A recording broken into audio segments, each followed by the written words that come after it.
Sou Jefferson Benayon, sou sócio proprietário do Grupo Job, junto com Bruno Cordicélio. De formação, eu sou médico cirurgião geral. Eu vim de uma família que meu pai sempre teve condições financeiras, né, graças a Deus. Porém, ele sempre foi muito focado, né? Meu pai sempre fez, todos os concursos que ele fez, ele passou, então eu vim com a expectativa de que eu precisava fazer tudo o que fosse melhor para mim. Por outro lado, minha mãe era de uma família humilde e muito grande. Ela tinha mais 13 irmãos, né, e mais 2 de criação. Então, apesar de eles serem mais humildes, eles eram muito companheiros, eles se dedicavam muito, né? A minha mãe e meus tios todos se dedicaram, fizeram Universidade Federal, cresceram na vida. Então, eu tinha como 2 exemplos muito importantes para mim, de pessoas batalhadoras que vinham para dar resultado e para crescer na vida, né?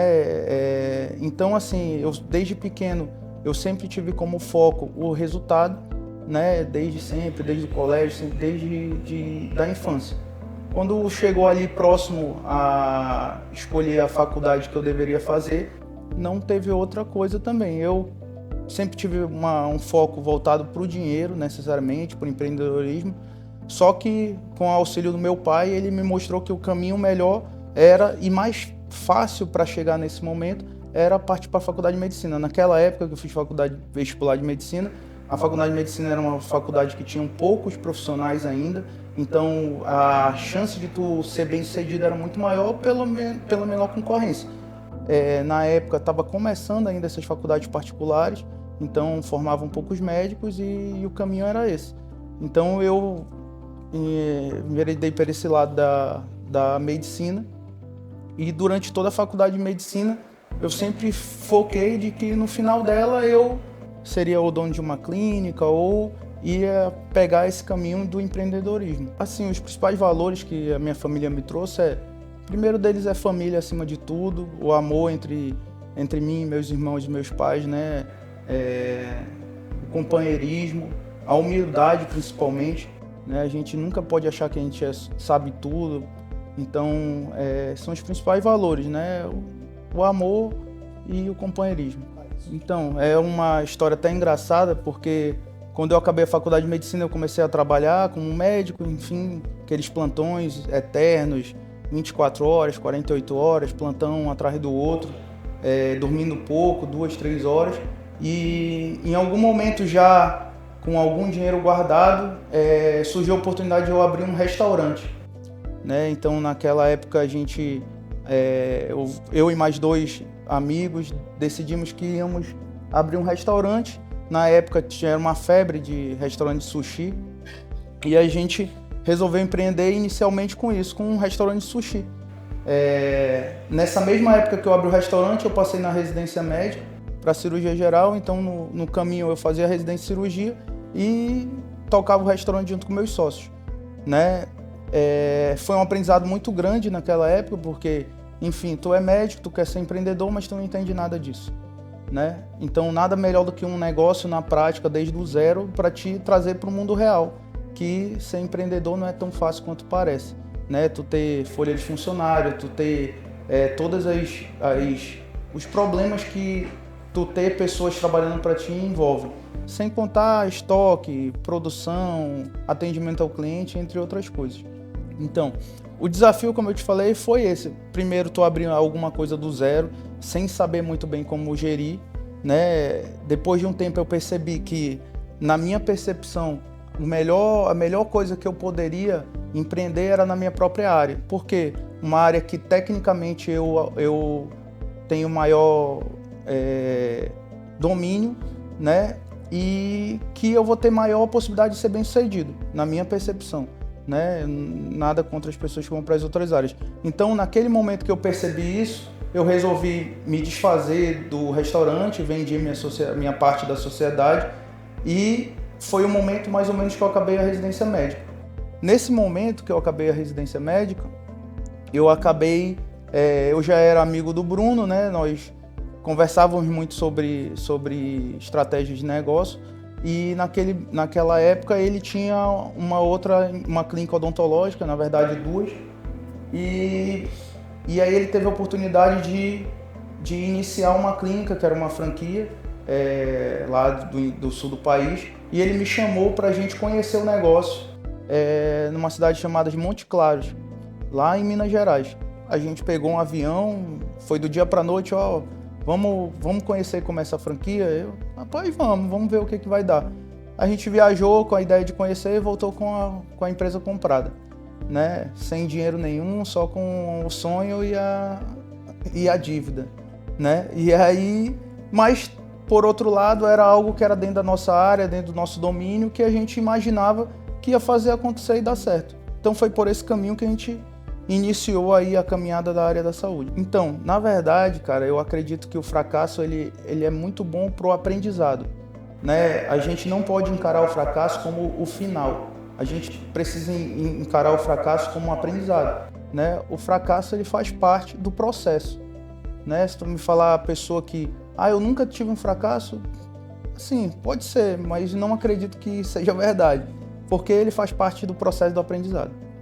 Então, o Odicélio e o Bruno hoje eles complementam o que eu preciso fazer para a gente dar certo, né? Eu sempre falo que, né, numa sociedade a gente precisa entender quais são nossos pontos fortes e os fracos.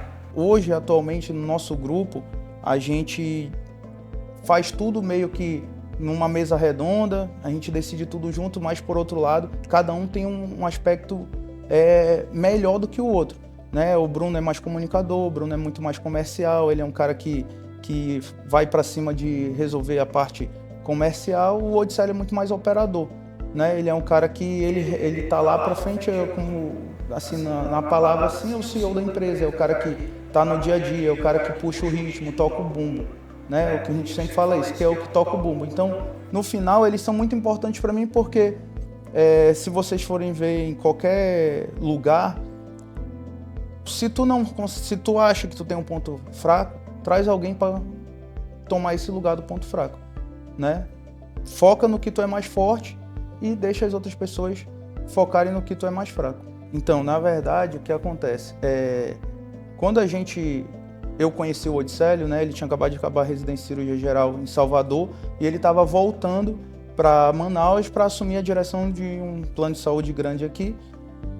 Ninguém sabia o que ia acontecer, mas de qualquer forma ele chegou, a gente teve uma conexão boa, começamos a operar junto, começamos a fazendo uma média ali de 40, 50 cirurgias por dia, então a gente conversava muito, né? Ele sempre teve esses cargos de direção, naquela época ele já devia ter de tempo de direção 7, 8, 10 anos de direção de hospital, e a gente começou a conversar sobre isso. Eu já tinha acesso à saúde junto com o Bruno, e durante esse tempo, o Odicélio virou nosso sócio. Eu acho que a gente tinha em torno de 4, 5 anos de clínica, né, de sociedade, eu e o Bruno. E durante muito tempo, durante esses anos todos que só era eu e o Bruno, a gente recebeu muitas propostas de outras pessoas para crescer o grupo. Vamos expandir, vamos abrir novas unidades, vamos fazer isso, aquilo. Mas a proposta sempre era a mesma. Eu boto o dinheiro, vocês trabalham e tá tudo bem. E na minha percepção, e do Bruno também, a gente nunca quis alguém que somasse com dinheiro. Porque o dinheiro o banco dá, o dinheiro tu trabalha para ter. Agora, quando tu pega uma pessoa que tu vê a capacidade de agregar e crescer junto contigo, aí é o momento que tu pensa, vale a pena eu agregar essa pessoa para mim ou não? E aí nessas conversas, o Odicélio sempre foi um cara que queria expandir para evoluir nos negócios próprios, e aí eu acabei propondo para ele, lógico, com a anuência do Bruno, de ele assumir a sociedade com a gente em uma das clínicas. Ele começou a assumir, ele trouxe a experiência de gestão hospitalar para dentro da nossa unidade na época do Manô. Depois de alguns meses, ele já tocando lá junto com a gente, com sucesso no resultado, a gente acabou propondo para ele virar nosso sócio e aí a gente acabou virando sócio igualitário em todas as unidades e trabalhando junto no crescimento. Eu espero um ano de muito crescimento, né? A gente está no momento de 2024 foi muito bom para a gente, foi muito forte, foi um crescimento bem acelerado, mas como todo crescimento tem novos desafios, novas dificuldades, né? A gente aumentou muito o número de colaboradores, a gente aumentou muito o número de serviços que a gente presta, a gente teve que fazer uma mudança organizacional do nosso grupo, né? A gente trouxe pessoas mais experientes, a gente trouxe pessoas mais qualificadas para ajudar a gente a alinhar a organização da empresa. Então, um ano de crescimento muito forte, que em 2025, além de consolidar o crescimento, eu vou melhorar a organização. Também entregar mais para os meus clientes, né? Hoje, esse ano de 2025, na minha percepção, a gente tem como foco o crescimento e atendimento ao cliente, propriamente dito. Se a gente continuar buscando, vai ser muito importante para a nossa vida, para os nossos colaboradores, para o nosso grupo. Então, em 2025, eu espero que tenha sido o melhor ano da nossa vida.